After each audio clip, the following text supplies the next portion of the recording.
오늘은 종려주일입니다. 예수님께서 온 인류를 구원하시려고 십자가에 달리기 위해서 예루살렘에 입성한 날을 기념하는 날이 종려주일입니다. 그러나 오늘 종려주일에 관한 말씀을 전하지 아니하고 민수기 강의를 계속해서 하려고 합니다.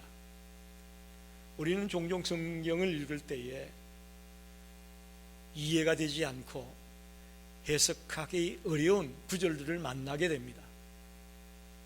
특별히 전쟁이나 폭력에 관한 그런 구절들을 읽을 때에 우리는 참 불편합니다.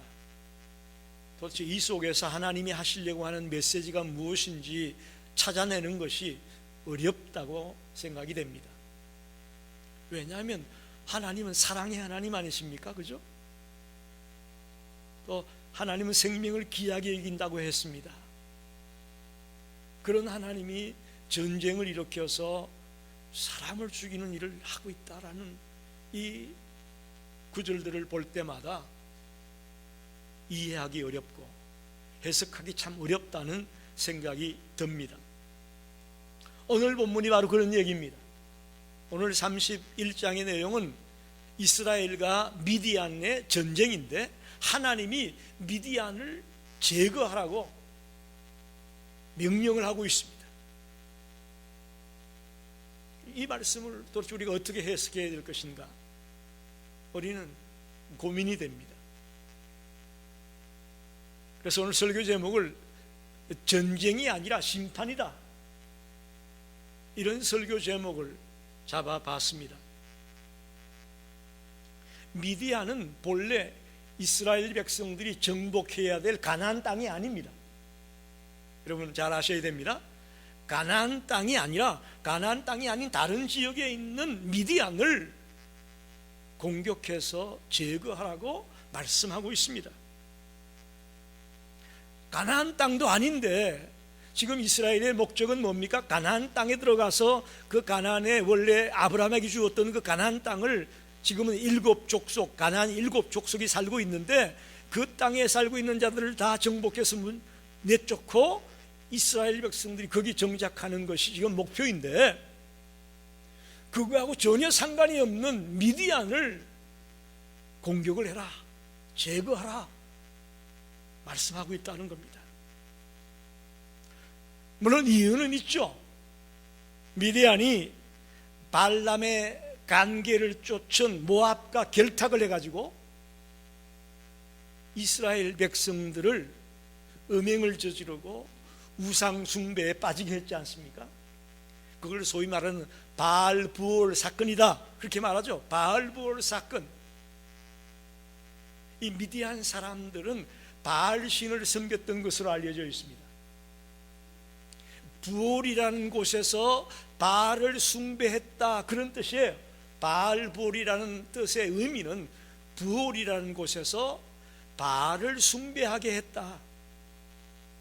하나님을 섬기는 이스라엘 백성들이 미디안의 계계에 넘어가서 바알 신을 섬기게 됐다는 것이죠. 하나님의 백성들을 범죄에 빠지게 하고 그것 때문에 하나님이 진노해서 연병으로 24,000명이나 죽이지 않습니까?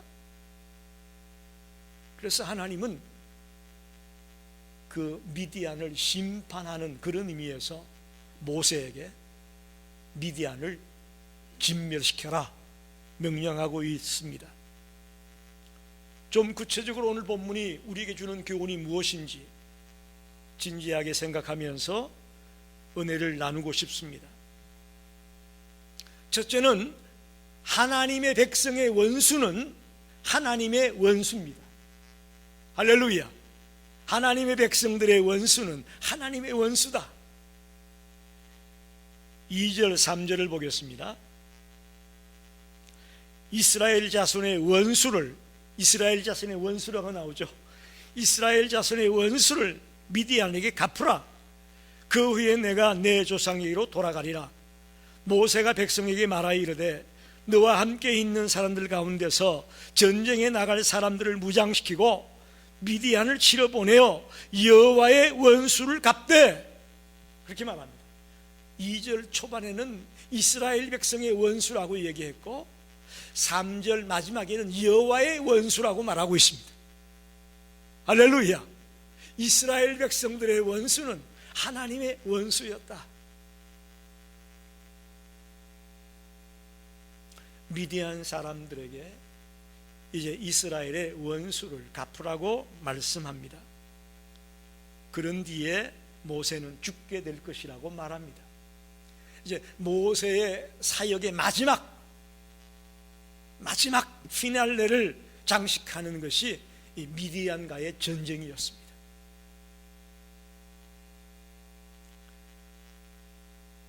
이스라엘 백성들의 원수를 갚는 것은 곧 하나님의 원수를 갚는 것이라고 오늘 성경은 말합니다.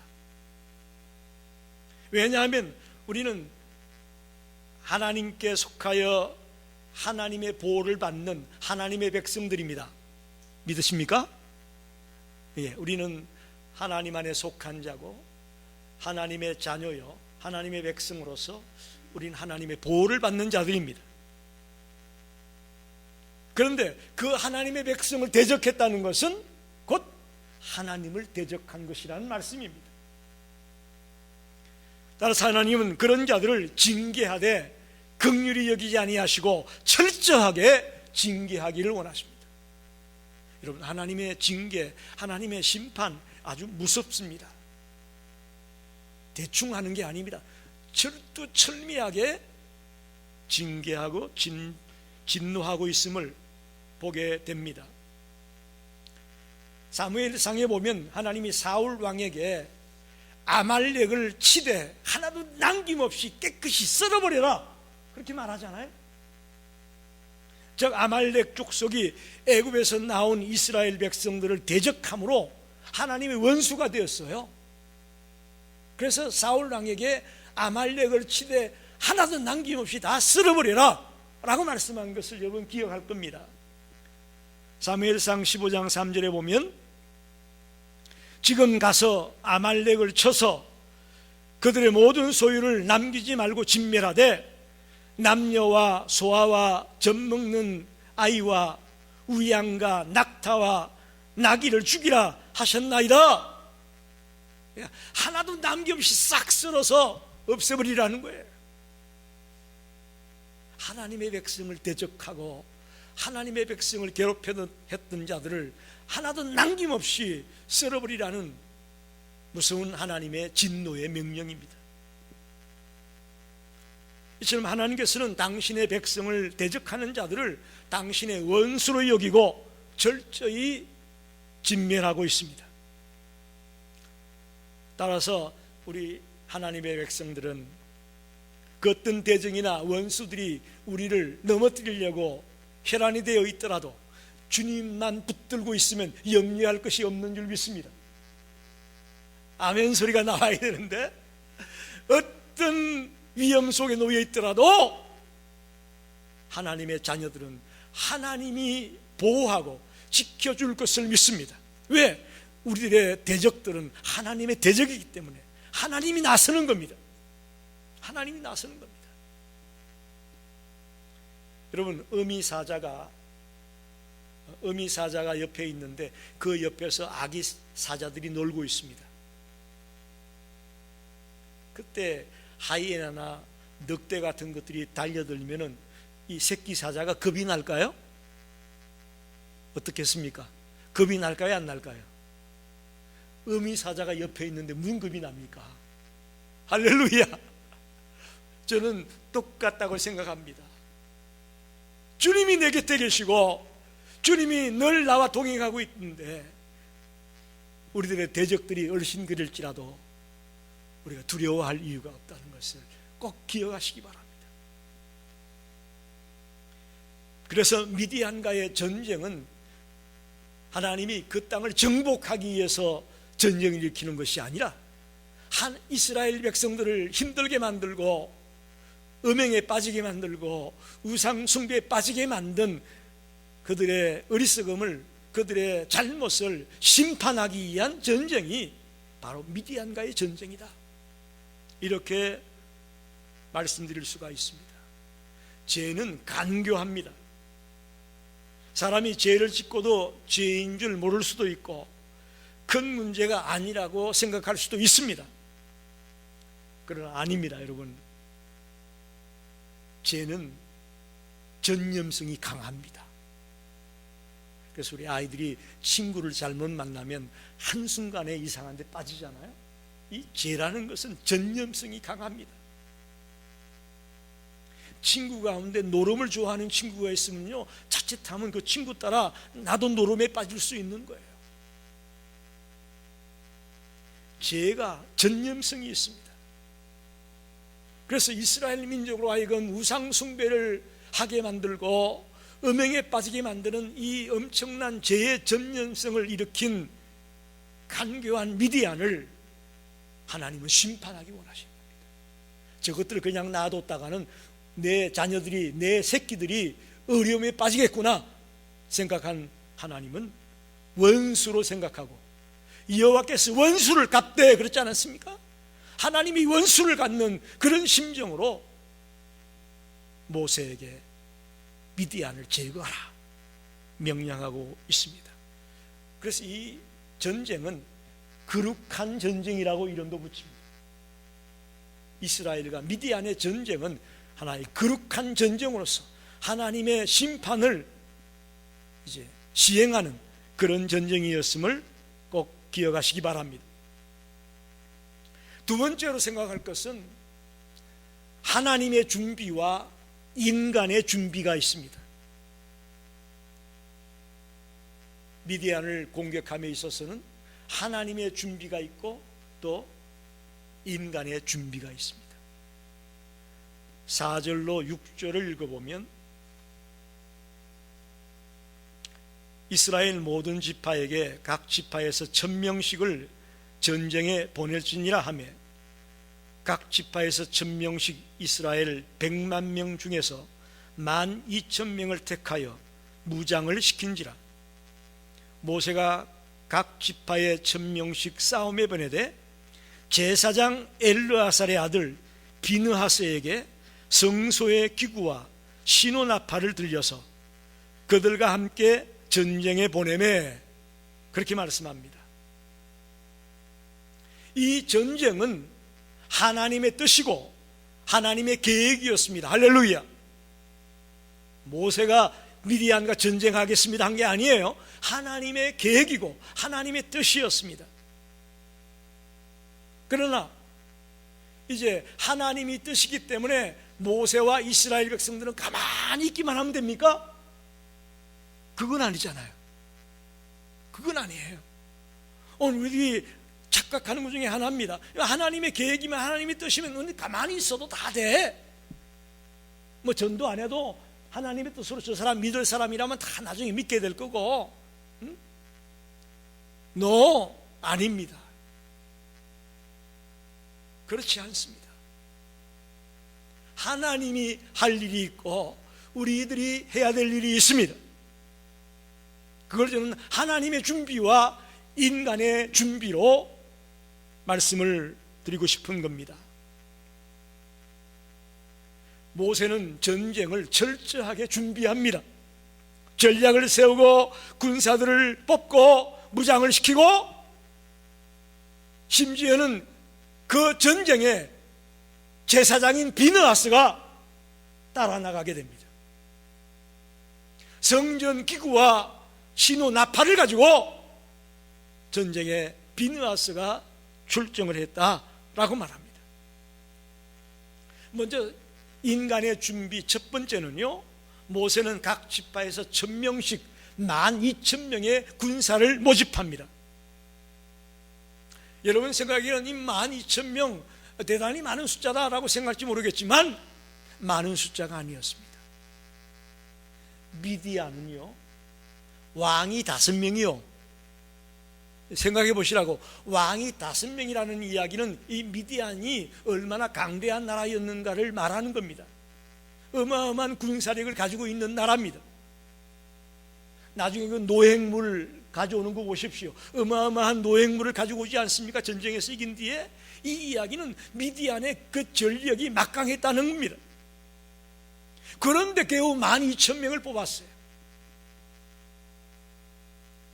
도대체 왜 모세가 더 많은 병사들을 뽑지 아니하고 12,000명만 뽑았을까? 모세는 그래도 하나님을 향한 믿음이 있었다고 저는 믿습니다. 흔들리지 않는 믿음의 사람이었습니다. 그래서 이 싸움이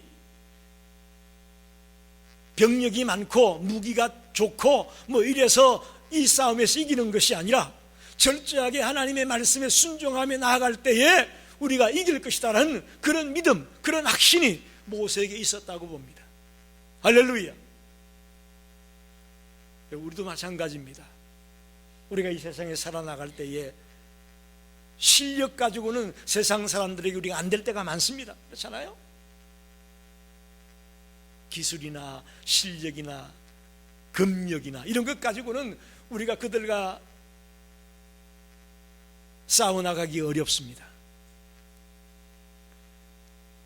그러나 우리 곁에 하나님이 우리와 함께 있고 하나님이 우리를 도와주고 있고 하나님이 우리를 인도하기 때문에 그 어떤 막강한 세력이 우리 앞을 가로막을지라도 우리는 버틸 수 있고 이겨낼 수 있다고 믿습니다.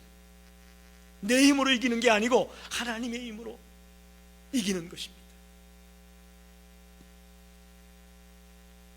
그래서 어떤 분들이 그런 고백을 자주 하죠. 하나님이 하셨다.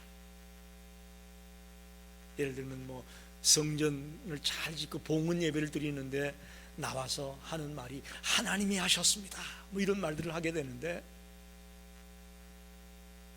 그렇게 거창한 일이 아닐지라도 평범한 일상생활 속에서라도 우리는 매사에 하나님이 우리와 함께 있고 하나님이 인도하고 있다는 그런 믿음을 갖게 되기를 간절히 축원합니다.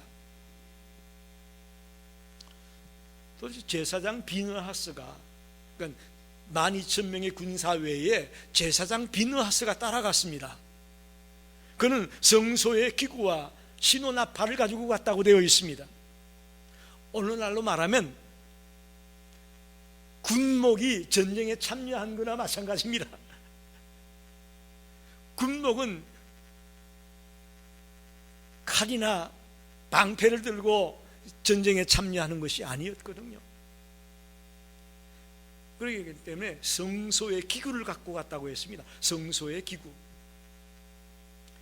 이것을 여러 성서학자들이 다양하게 얘기합니다. 아마 제사장의 옷이 아니겠는가, 심지어는 법궤를 들고 나간 게 아니겠는가 등등을 얘기하는데 가장 적절한 성소의 기구는 우림과 둠림일 것이다. 제사장이 입는 옷 그 에봇에 우림과 둠림이라는 두 요소가 있습니다. 하나님의 뜻을 알아내는 겁니다. 우림과 둠림은 하나님의 뜻을 알아내는 어떤 장치였습니다. 그래서 비느하사는 그 전쟁에 나가서 하나님의 뜻을 깨닫고 병사들에게 가르쳐주는 그런 역할을 하기 위해서 갔구나 하는 것을 우리가 알 수가 있습니다. 여러분, 비느하사가 어떤 일을 했다고 했습니까? 이스라엘 백성들이 음행에 빠지고 우상 숭배에 빠졌을 때에 한 이스라엘 남자가 그 미디안 여인을 데리고 숙소로 들어왔을 때 창을 가지고 들어가서 그 두 남녀를 찔러 죽인 사람이 누구예요? 비느하사였어요. 그러자 하나님의 연병이 거쳤더라 그랬어요. 어떻게 보면 비느하사는 발람에 대한 전문가였습니다. 발람, 이스라엘 백성들이 그렇게 넘어지게 하고 힘들게 만들었던 그 발람이라는 자에 대한 전문가가 비느하사였다. 그래서 여기 전쟁에 보게 되면 미디안의 왕 5명을 죽인 것 외에도 발람을 죽였다 그랬어요. 발람을 죽였다. 네. 그래서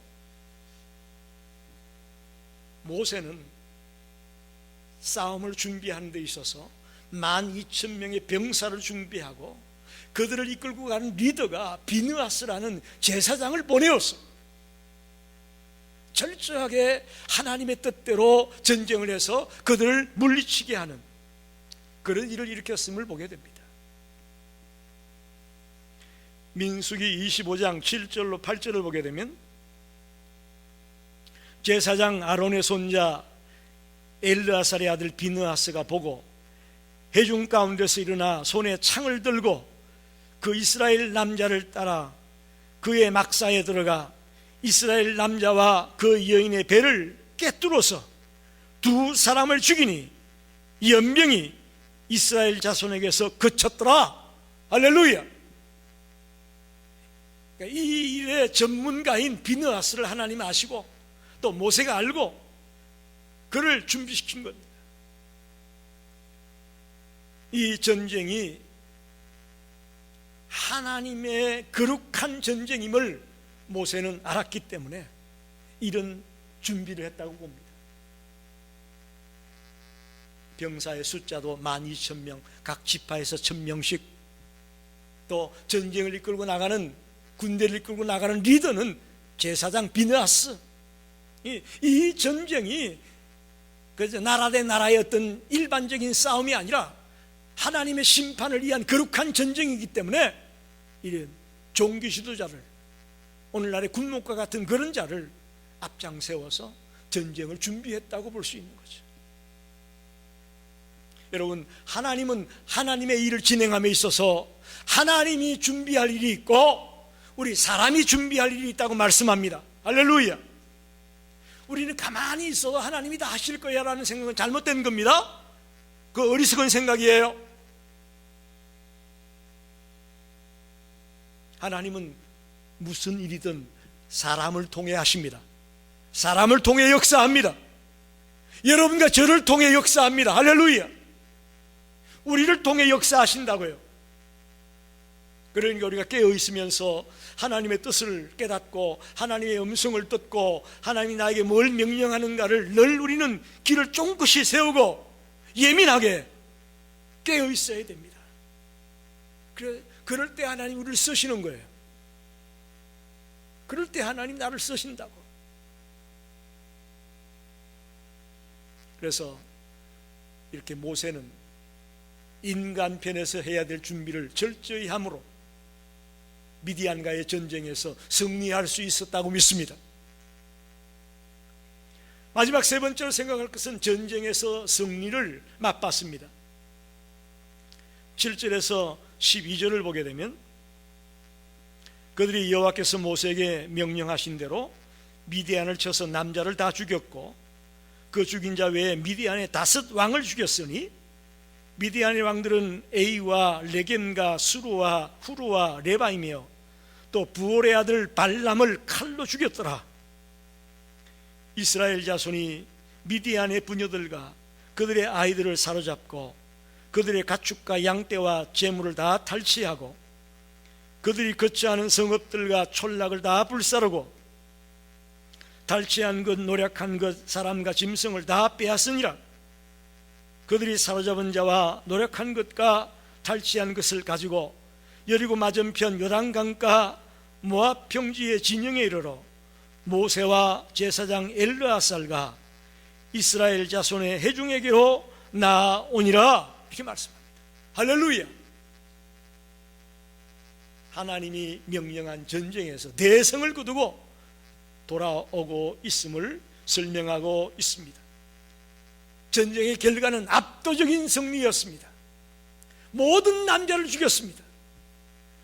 또 미디안의 5명의 왕을 죽였습니다. 그 배후의 악한 술사인 발람을 죽였습니다.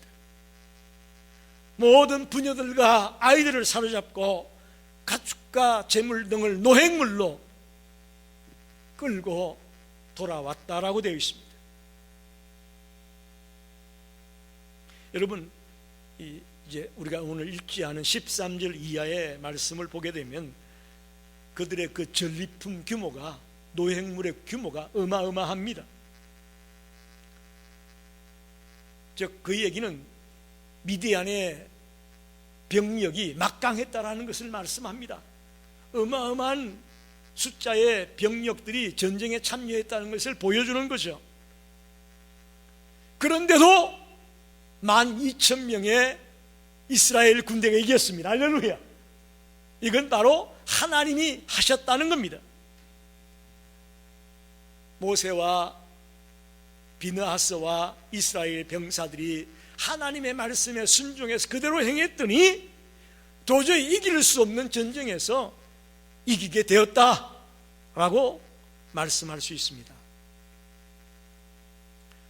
또 이 전쟁이 왜 중요하냐면 이제 그들 앞에는 가나안 땅이라는, 가나안 정복이라는 큰 산이 남아 있습니다.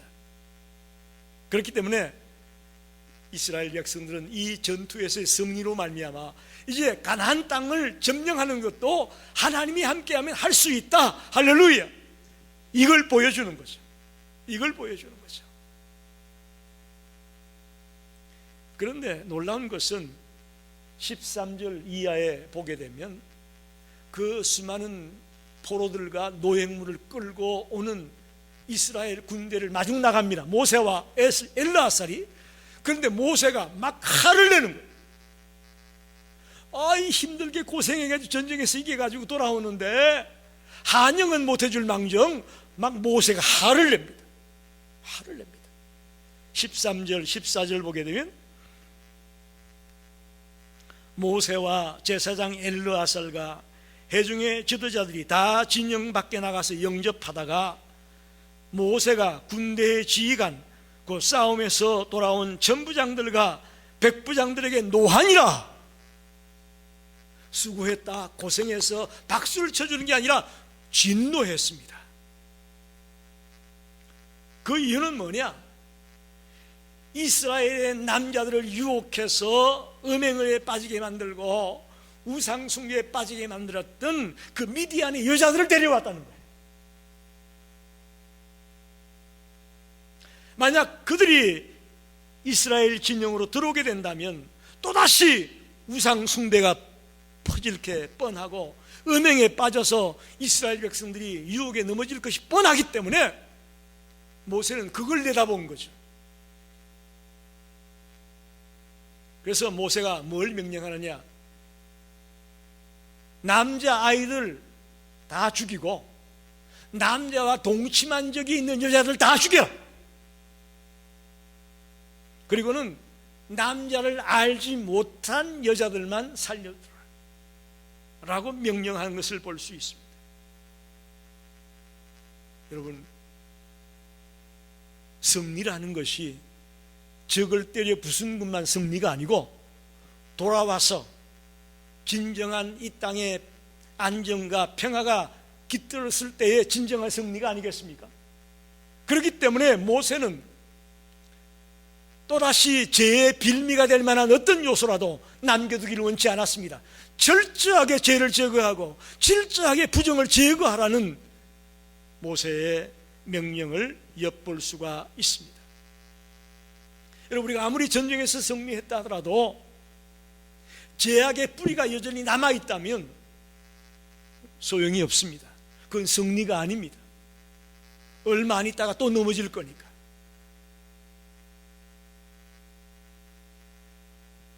암이라는 것도 그렇지 않습니까? 이 암의 완치 판정을 받는다는 게 매우 어렵습니다. 매우 어렵습니다. 그 뿌리를 다 도려낸 것 같지만 또 어딘가에 남아있던 요소들이 있다면 또 재발을 하게 되고 또 넘어지게 되지 않습니까? 참 어렵습니다. 그게 힘든 부분이에요. 영적인 싸움도 마찬가지입니다. 죄의 요소가 조금이라도 우리 어딘가에 남아있다면 그것 때문에 언젠가는 또 넘어지고 또 쓰러지는 수밖에 없는 우리의 처지라는 것을 성경이 가르쳐주고 있습니다. 여러분, 하나님이 왜 이렇게 엄격한 조건을 내걸는지 아시겠습니까? 하나님의 택한 이스라엘 백성들에게는 아주 죄에 관한 엄격한 조건을 내겁니다. 이 이야기는 무슨 얘기예요? 오늘 우리도 예수 그리스도를 나의 구주로 영접하고 하나님의 자녀가 된 우리들에게도 이 죄에 대해서만은 하나님이 철저하게 엄격하게 규정을 제시하고 있습니다. 우리가 한순간 무너질 수 있고 한순간 쓰러질 수 있기 때문에 그런 것입니다. 모세는 영적인 지도자로서 백성들이 알지 못한 것을 본 겁니다. 그 남자와 동침했던 여자들을 죽이지 않고 포로로 잡아왔던 그것을 영적인 눈으로 모세는 바라보고 그들을 당장 죽이라고 명령하고 있는 것이죠. 이 말씀의 속뜻은 하나님은 우리 속에 있는 죄의 요소들을 하나도 남김없이 철저하게 제거하라고 말씀하고 있습니다. 그것이 진정한 승리의 결과입니다. 아무리 이겼다고 만세를 불러도 우리 속에 죄의 찌꺼기들이 남아있다면 그건 승리가 아닙니다. 오늘부터 저와 여러분이 하나님이 얼마나 죄를 엄격하게 다루는 것을 알고 우리도 철저하게 내 자신을 돌아보고 내 자신을 정리해 나가는 자가 되기를 간절히 축원합니다. 말씀을 정리합니다. 왜 하나님이 가나안 땅도 아닌데 지금 이스라엘의 목표는 요단강을 건너가 가나안 땅을 정복하는 것이 목표인데 가나안 땅도 아닌 엉뚱한 곳에 있는 미디안을 공격을 하라고 했을까? 질문이 생깁니다. 그런데 오늘 말씀을 듣고 보니 그들은 하나님의 백성들의 원수였고 그 하나님의 백성들의 원수는 누구의 원수입니까? 하나님의 원수였기에 그 원수를 갚으라고 말씀하고 있습니다. 우상 숭배에 빠져서 하나님과 멀어지게 했고 음행에 빠져서 이스라엘 백성들이 타락하게 만든 그 미디안을 완전히 진멸하라 말씀하고 있습니다. 또한 이 싸움이 아무리 하나님의 뜻이고 하나님의 계획이지만 하나님만 준비한다고 되는 게 아니라 사람들도 준비해야 된다고 가르칩니다. 모세는 각 지파의 1000명씩 12,000명의 군사를 모집하고 그들을 무장시키고 싸움에 나갈 수 있도록 철저하게 준비시킵니다. 또한 그 싸움에 앞장서는 자가 장군이 아니라 제사장 비느하스가 싸움에 앞장을 서게 만듭니다. 왜? 이 싸움은 어마어마한 무력을 갖고 있는 쪽이 이기는 게 아니라 하나님의 싸움이고 거룩한 전쟁이기 때문에 종교 지도자를 전쟁에 앞세웠습니다. 모세의 아주 지혜로운 준비였다고 볼 수 있습니다. 저와 여러분도 마찬가지입니다. 아무리 하나님이 나에게 뜻을 가지고 있고 하나님이 나에게 계획을 갖고 있을지라도 우리는 그 하나님의 뜻에 맞는 준비를 해야 됩니다. 내가 할 수 있는 최선의 것들을 해야 됩니다. 할렐루야. 우리가 뒷짐지고 있고 구경하고 있고 딴전 피우고 있으면 하나님의 역사를 이룰 수 없습니다. 마지막으로 전쟁에서 멋지게 승리했습니다. 그리고는 수많은 노획물들과 수많은 포로를 끌고 돌아왔습니다. 그러나 모세의 눈에는 달갑지 않았습니다.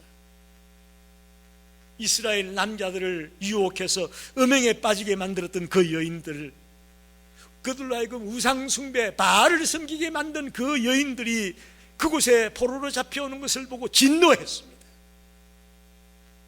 그리고 하나도 남김없이 다 죽이라고 말하고 있습니다. 이것은 죄와 부정을 철저하게 제거하라는 주님의 가르침이고 주님의 명령인 줄 믿습니다. 그게 진정한 승리입니다. 우리가 어떤 결과를 만들어내고 어떤 일을 이루었다는 그것이 승리가 아니고, 우리 속에 있는 모든 죄와 부정의 요소들이 철저하게 제거되고 없어졌을 때에 그게 진정한 승리라고 가르치고 있습니다. 사랑하는 성도 여러분, 저와 여러분은 하나님의 자녀요, 하나님이 늘 지켜주고 있는 하나님의 백성인 줄 믿습니다. 그런 우리를 누군가가 대적하고 넘어뜨리려고 하고 공격해 들어올 때에 하나님은 우리를 지키시고 보호하실 것을 믿습니다. 왜? 이스라엘 백성들의 원수가 하나님의 원수였듯이 우리 크리스찬들의 원수가 하나님의 원수인 줄 믿습니다. 이스라엘은 가만히 있지 않았습니다. 모세를 중심해서 철저하게 하나님의 말씀에 순종하며 준비하고 달려나가 승리를 이루었습니다. 우리도 마찬가지입니다. 하나님의 말씀에 철저하게 순종하며 준비하며 달려나가서 하나님의 뜻을 이루어가는 신실한 일꾼들이 되시기를 간절히 축원합니다. 기도하겠습니다.